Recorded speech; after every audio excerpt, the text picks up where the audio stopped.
this is a short video about how I made this slab box. So you roll out some slabs of clay with your rolling pin, and I use those little red guides on the end to make sure they're equal thickness. And then using a template to cut out the sides of your box, I just use a paper template. It gets a bit soggy, but you can throw it away afterwards. Cut it out with a needle tool.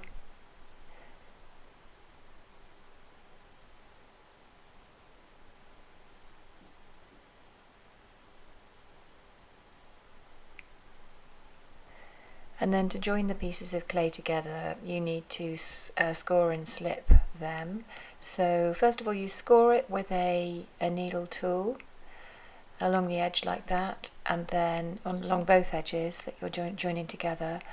And then you can just put a bit of slip on by putting a bit of water on there and then rescoring it, and it'll make a bit of slip on the edge.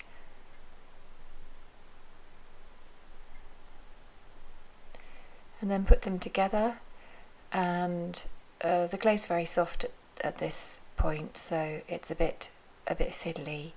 But you put them together, press them together as firmly as you can without distorting the slab of clay, and wipe off any slip that squeezes out from between the two pieces.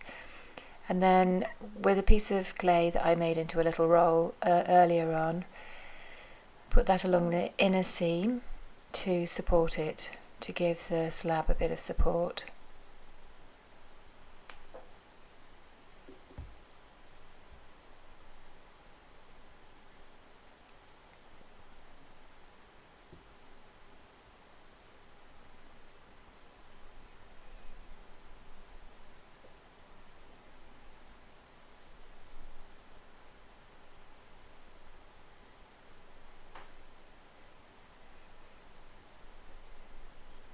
And then, because I'm joining the back piece there, I'm scoring along the edge. And you'll notice that that piece of clay that I'm holding in my hand at the moment is slightly smaller than the other side, and you need to take that into consideration when you're cutting out your templates.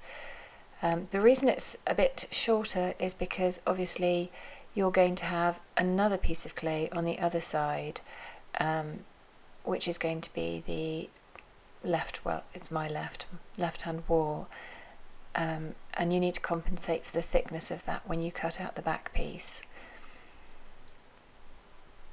So then before you add on a second piece, you blend in the roll of clay, the supporting roll of clay in the middle, using a wooden tool is fine.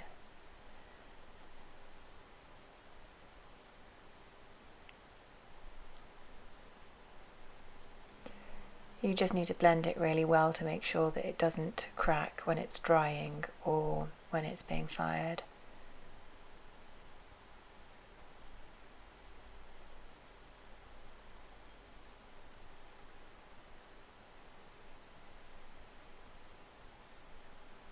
So there I'm scoring up the edge again and putting some slip on it.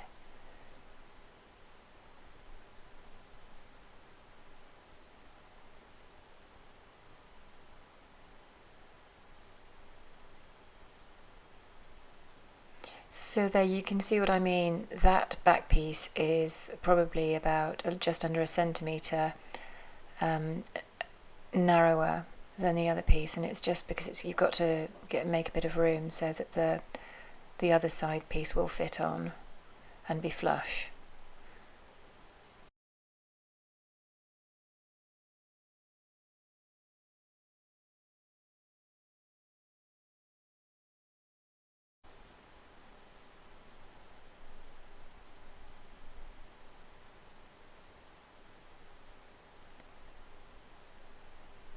And then adding another piece of roll of clay, thin roll of clay, down the side there to just give that a bit of extra support too.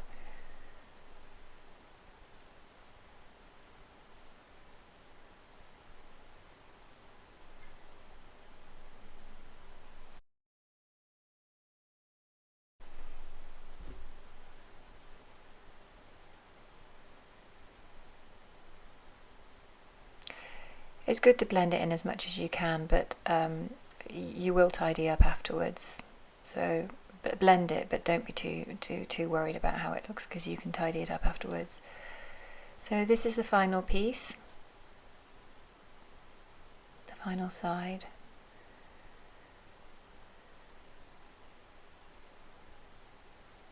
And it's the same process.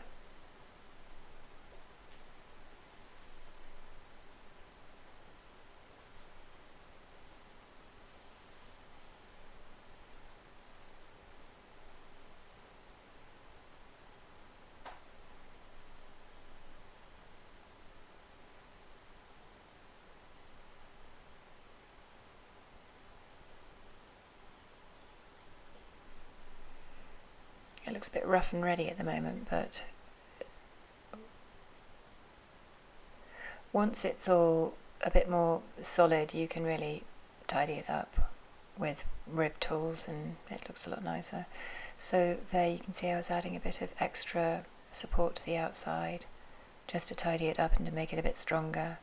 Just adding a roll of clay and then blending it in with a wooden tool and then tidying it up with a, I was going to say a rib, but it's not actually, it's my, it's a travel card.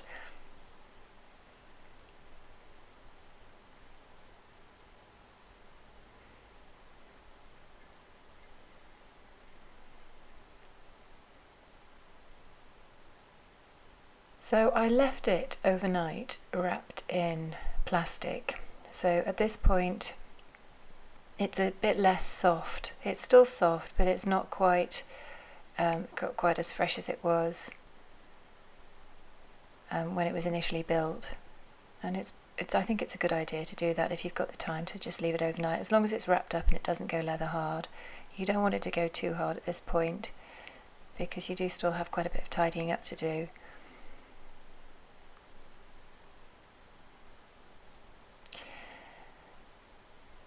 And yeah, I mean, you can see what I'm doing. I'm really just trying to level up the surfaces.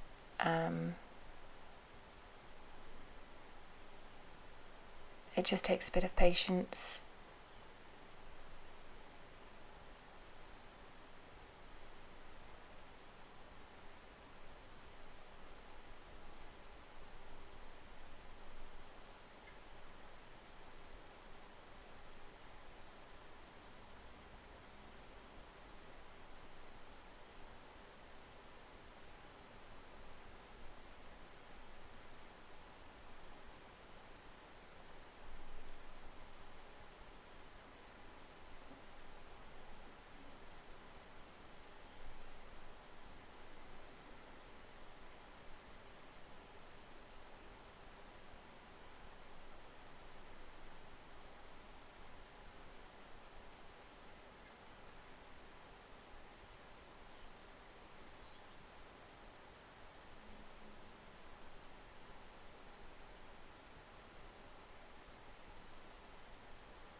And then just tidying up the inside.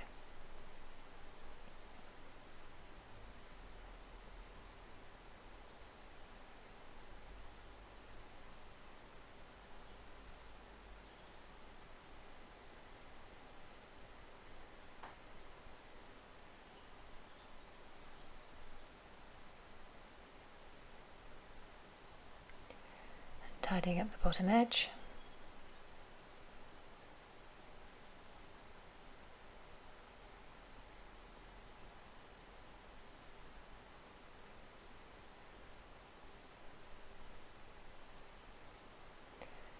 And then you can see with a rubber rib you can get a really nice smooth surface.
once it's leather hard, I painted it with white underglaze, white underglaze base, and I did that because this clay is well, it's grey, and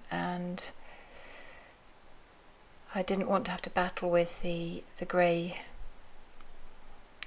clay when I was painting on the blue underglaze. So, and I also wanted a white interior. I wanted the inside of the box to be white, so I just painted the whole thing with white underglaze.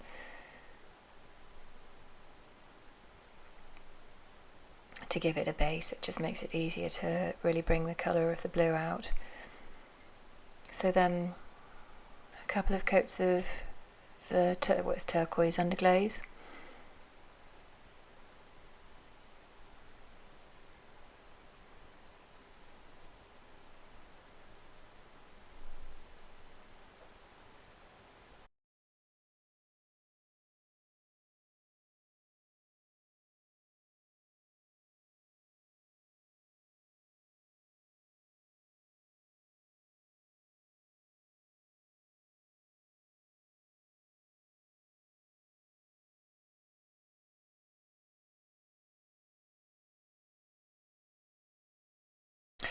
Once the underglaze had dried, I drew out a design directly onto the pottery with a pencil, and then used some sgraffito tools to carve out the design.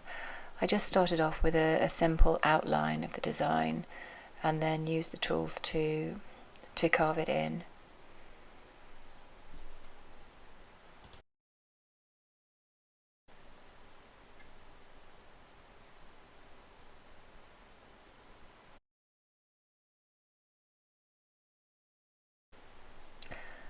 Most of the time when I'm drawing onto clay, I like to do the design on paper first.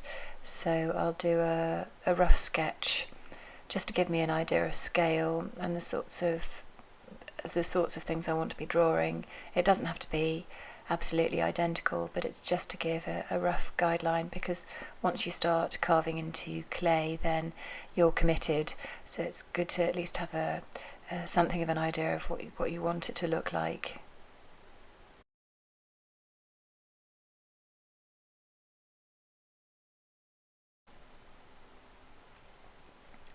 So yeah, that's a mini ribbon tool that I'm using there. You can't really see it because my hand's in the way. The camera angle wasn't the smartest angle to use there. So using a mini ribbon tool, it's a sgraffito tool, just carving out the outline and brushing away the flakes and the flakes of clay and underglaze with a mop brush quite regularly, just so that they don't discolour the underglaze. And then with a larger ribbon tool, I just removed a lot of the background underglaze just to bring out the design of the flowers and the leaves.